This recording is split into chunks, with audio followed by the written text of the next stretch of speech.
हमारे राजस्थान की सबसे फेमस रेसिपी आज आप सबके साथ शेयर करूंगी। हमारे राजस्थान में लहसुन की चटनी सबको पसंद आती है। घर घर में बनाई जाती है और इतनी स्वादिष्ट लगती है। अगर आपने आज तक ट्राई नहीं करी है तो रेसिपी जरूर देख लीजिए। ये प्योर घी में ही बनती है, तेल में नहीं बनाई जाती, क्योंकि तेल में लहसुन जब बनाया जाता है तो वो गर्म करता है शरीर में। तो सबसे पहले एक बर्तन के अंदर घी डाल दिया है। घी जैसे ही गर्म हुआ तो उसमें जीरा डाल दिया और जीरा जैसे ही तड़क गया है तो सबसे पहले इसके अंदर प्याज डाल दिए हैं बिल्कुल बारीक चॉप करके। साथ ही में लहसुन डाल दिया है। यहाँ पे 1 कटोरी जितना हमने लहसुन लिया है और 7 से 8 प्याज को बिल्कुल बारीक चॉप कर लिया है चॉपर में डाल के। आप इनको मिक्सी में भी पीस सकते हैं, लेकिन मिक्सी में जब पीसते हैं तो प्याज का है वो पानी ज्यादा बन जाता है। इस तरीके से चॉपर में बनाते हैं तो बिल्कुल बारीक छोटे छोटे टुकड़े हो जाते हैं। तो यहाँ पे देखिए 15 से 20 मिनट इस तरीके से लगातार चलाते हुए हाई फ्लेम के ऊपर प्याज और लहसुन को भुना जाएगा घी के अंदर। और जब प्याज और लहसुन का कलर चेंज हो जाएगा तब इसके अंदर लाल मिर्ची डाली जाएगी। अगर बीच में घी कम लग रहा है तो थोड़ा सा घी और डाल सकते हैं।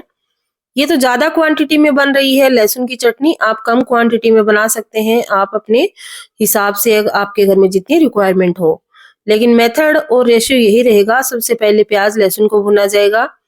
प्याज जब कलर चेंज हो जाएगा प्याज का, इस तरीके से बिल्कुल गोल्डन ब्राउन हो जाएगा, तब उसके अंदर नमक डाला जाएगा और नमक डाल के 2 से 3 मिनट प्याज को और लहसुन को और भुना जाएगा। ये देखिए इस तरीके से थोड़ी सी इसमें हल्दी डाल दी है। हल्दी नमक को भी अब 2 से 3 मिनट इस तरीके से अच्छे से लगातार चलाते हुए हल्दी को भी पकाया जाएगा। इस तरीके से हाई फ्लेम के ऊपर जब पकाते हैं प्याज और लहसुन को तो वो उनका कलर बहुत ही जल्दी चेंज होता है और जो चटनी है उसका जो असली टेस्ट है वो इस भुनाई में ही आता है। प्याज और लहसुन बढ़िया से भुन चुके हैं तो इसके अंदर पीसी हुई लाल मिर्ची डाल दी है। ये लाल मिर्ची को रात में ही भिगो के रख दिया जाता है, बीज निकाल दिए जाते हैं और उसके बाद जितनी आपके घर में रिक्वायरमेंट हो उतनी आप लाल मिर्ची को रात में ही भिगो के रख दें और सुबह उनको जब आपको इस तरीके से रेसिपी बनानी हो तब मिक्सी में डाल के इसको बिल्कुल बारीक पीस लिया जाता है। अब लगातार चलाते हुए इस मिर्च को भी भुना जाएगा। 15 से 20 मिनट हाई फ्लेम के ऊपर इस मिर्च को भी भुना जाएगा।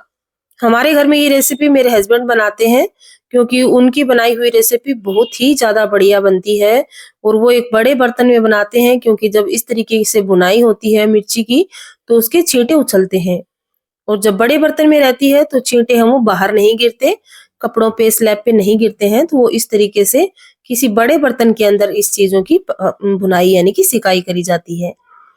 थोड़ा सा इसमें पानी डाला है, जितनी रिक्वायरमेंट हो उसी हिसाब से आप पानी भी एडजस्ट कर सकते हैं और फिर इसको 15 से 20 मिनट लगातार चलाते हुए भुना जाएगा। मैं आपको बीच-बीच में स्टेप बाय स्टेप दिखाऊंगी, क्योंकि इतना बड़ा वीडियो हम नहीं बना सकते, तो इसलिए मैं आपको बीच-बीच में से कट करके स्टेप बाय स्टेप दिखाऊंगी। जब भी ये रेसिपी बनाएं तो सबसे पहला स्टेप यही है कि रात में ही मिर्ची को भिगो के रख दें। ठंडे पानी में भिगोएंगे तो मिर्ची है वो गर्म नहीं करेगी शरीर में, उसकी तासीर है वो ठंडी हो जाएगी। फिर सुबह 3 से 4 बार उसको पानी में से अलग-अलग पानी में से निकाला जाता है और उसके बाद उसको पीस लिया जाता है और उसी के बराबर का लहसुन रहता है। और पनीर आप घर पर भी बना सकते हैं और अगर आप जल्दबाजी में बना रहे हैं तो मार्केट से भी लेके आ सकते हैं। लेकिन इस जो लहसुन वाली चटनी है, हमारी जो राजस्थान की लहसुन की चटनी है, उसमें पनीर जरूर जाता है। अब इसमें टमाटर डाल दिए हैं। 4 टमाटर को हमने बारीक पीस लिया था मिक्सी में डाल के और उसी के साथ थोड़ा सा पानी बर्तन को धो के डाल देंगे। तो अब यहाँ पे टमाटर को भी भुना जाएगा, यानी कि टमाटर की सिकाई होगी। तो लगातार चलाते हुए ये सारा प्रोसेस होता है और इस पूरे प्रोसेस में 1 से 1.5 घंटा लगता है, यानी तभी हमारे राजस्थान की जो चटनी है वो इतनी स्वादिष्ट बनती है। इस तरीके से लगातार चलाते हुए टमाटर को तब तक भूनेंगे जब तक है वो घी है वो साइड में से रिलीज ना कर दे और ये भूनते भूनते एकदम गाढ़ी हो जाएगी। तो थोड़ा सा पानी और डाल के फिर इसके जो गाढ़ापन है उसको कम करेंगे और जो घी है वो साइड में से पूरा छोड़ देगा। चटनी है वो कलर इसका बहुत ही सुंदर आ जाएगा। तब तक इसको इसी तरीके से लगातार चलाते हुए भुनेंगे और लास्ट में इसमें पनीर डाला जाएगा। बस इतना ही इसका प्रोसेस है, लेकिन ये बनती बहुत ही स्वादिष्ट है और इसको हमारे राजस्थान में बाजरे की रोटी या मिसी रोटी यानी कि बेसन और गेहूं को मिलाकर मिसी रोटी बनाई जाती है, उसके साथ इसको खाते हैं। तो हमारे घर में जब भी चटनी बनती है तो ये सिर्फ हमारे घर की नहीं होती, आस-पास के सभी घरों में यानी कि हमारी फैमिली मेंबर में सब में ये दी जाती है जिन-जिन को ये पसंद है। तो इसलिए खूब ज़्यादा क्वांटिटी में बनाते हैं। और फिर लास्ट में इसको पनीर को इस तरीके से बिल्कुल चूर्ण करके डालते हैं, यानी चूरा करके डालते हैं। आप देख पा रहे हैं चटनी में कितना बढ़िया कलर आ गया है। घी जितना भी हमने डाला है वो सारा ऊपर आ गया है तैर के। इस तरीके से इसमें बढ़िया भुनाई हुई है। और ये रेसिपी हलवाई स्टाइल बनी है, तो यहाँ पे देखिए पनीर को भी बिल्कुल हलवाइयों स्टाइल ही हाथ से ही क्रश करके डाल रहे हैं। आप चाहें तो कद्दूकस करके भी इसको डाल सकते हैं। लेकिन इस तरीके से बड़े-बड़े, छोटे-छोटे जब क्रंच मुँह में आते हैं चटनी खाते समय तो बहुत ही स्वादिष्ट लगते हैं। तो आप ये रेसिपी कब ट्राई कर रहे हैं मुझे फटाफट से कमेंट करके ज़रूर बताइएगा। बहुत ही शानदार और अमेजिंग सी रेसिपी है, बहुत ही स्वादिष्ट लगती है। और इसके साथ मिसी रोटी बनाना ना भूलें, जब भी आप ये रेसिपी बनाएँ तो साथ में मिसी रोटी ज़रूर बनाएँ।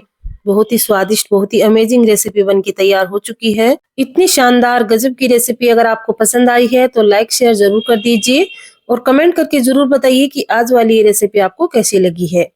बहुत ही अमेजिंग, बहुत ही शानदार और स्वादिष्ट चटनी बनके तैयार हो चुकी है। हमारे राजगढ़ की ये फेमस चटनी है। राजस्थान में चूरू जिले में राजगढ़ तहसील है, वहाँ की चटनी दूर-दूर तक फेमस है, तो वो इसी तरीके से बनाई जाती है। वीडियो पसंद आया है तो आगे से आगे शेयर कर दीजिए और कमेंट करके ज़रूर बताइए कि आपको ये रेसिपी कैसी लगी। चैनल पे पहली बार आए तो फटाफट से चैनल को सब्सक्राइब कर लीजिए। यहाँ पे ऐसी शानदार और अमेजिंग रेसिपी हर रोज आती हैं। तो फटाफट से चैनल को सब्सक्राइब करने के बाद बेल आइकन को जरूर प्रेस कर लीजिए ताकि आपके पास हमारी वीडियो का नोटिफिकेशन सबसे पहले पहुंचे। सभी को प्रेम से राधे राधे।